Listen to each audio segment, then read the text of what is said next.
Bienvenue, professeur Aïssaguer. Bonjour. Bonjour Elodie. On entend aujourd'hui que le nombre de procédures quotidiennes en rythmologie augmente. Comment cela se traduit-il en termes d'exposition pour les opérateurs en cath lab?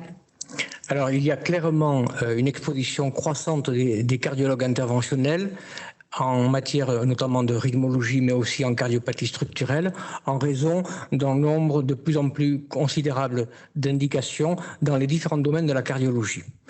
Des études ont montré que chaque année, il y avait une exposition qui pouvait atteindre jusqu'à 5 heures par année de pratique. Et nous savons malheureusement qu'une telle exposition s'associe à une menace réelle pour notre santé. Et dans une étude où il y avait 466 cardiologues interventionnels et un groupe témoin de 280 individus, il y avait une plus haute incidence des maladies de la thyroïde, une plus haute incidence de cataracte et aussi une plus grande incidence de maladies de type cancer. Pourtant, des progrès ont été faits en matière de radioprotection dans les cath labs.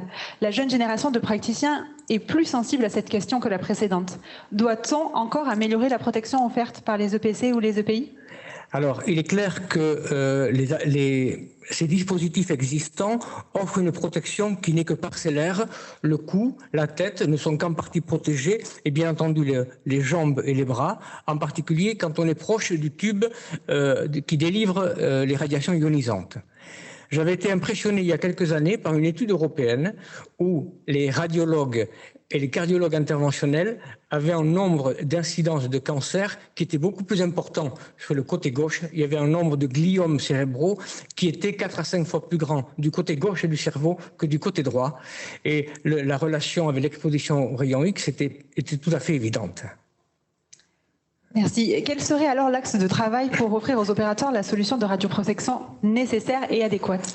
Alors, face à ces éléments, on va dire alarmants, le fait par exemple que les lunettes ne vous protègent qu'à moitié de l'exposition, que les calots plombés laissent passer une grand nombre de rayons X, on a voulu se doter d'une protection qui finalement était la même que celle qui est utilisée en médecine nucléaire ou en médecine avec des germes à haute virulence.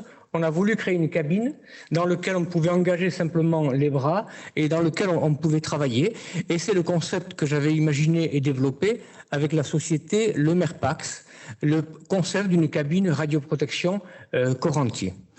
Et à l'heure actuelle, la protection par cette cabine est considérable puisque nous avons des épaisseurs du verre en équivalent plomb qui sont de 1 ou de 2 mm. Vos équipes et vous-même, vous utilisez la cabine de radioprotection Catapax AF. A-t-elle changé votre quotidien en salle? Je dirais que la cabine a radicalement changé notre pratique. Il n'y a plus de tablier, on n'a pas les équipements plombés, les lunettes ou les protèges thyroïdes. Et on a une quasi totale liberté du geste, sauf peut-être la contrainte d'avoir le bras gauche qui est un petit peu contraint par la petite fenêtre qui est au niveau de la cabine. On est moins fatigué et on a certainement moins de troubles musculo-squelettiques. Je dirais surtout qu'on a une tranquillité d'esprit, de savoir que quand on commence la procédure, on n'est pas, on va dire, préoccupé par les rayons X, comme on l'était par le passé. Et il est vrai aussi que les navigations carto, par exemple, ou les progrès dans les rayons X ont permis d'avoir une moindre exposition. Néanmoins, cette tranquillité d'esprit, quand on commence une procédure, au regard des risques des radiations ionisantes, est tout à fait, je dirais, l'intérêt principal. Et de manière pratique, quel est le champ d'application de la cabine? Alors, le champ d'application de la cabine, on l'utilise dans toutes les indications. On l'utilise même quand il s'agit d'une procédure qui est considérée comme simple, comme des tachycardies jonctionnelles. En principe, ça dure 10 minutes, mais parfois on est dans une procédure plus longue, donc on l'utilise dans toutes les indications. Très bien. Et la cabine se montre très performante pour la rythmologie. Qu'en est-il aujourd'hui de vos confrères cardiologues interventionnels extrêmement exposés?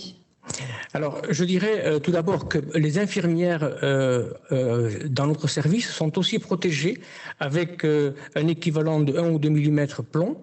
Et nous avons donc des tubes plastiques à distance pour qu'elles soient en permanence protégées de la même façon que nous. Alors, je sais qu'il existe une nouvelle cabine développée par le Merpax qui s'appelle le 4PAX-R, je pense, qui est utilisée en cardiologie interventionnelle pour les angioplasties ou les cardiopathies structurelles. Je n'en ai pas d'expérience, mais je sais que ça existe dans les autres domaines que la rythmologie. Très bien, je vous remercie pour votre intervention.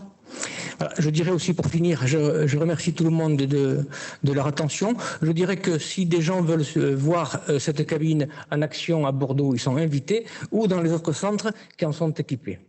Merci de votre attention.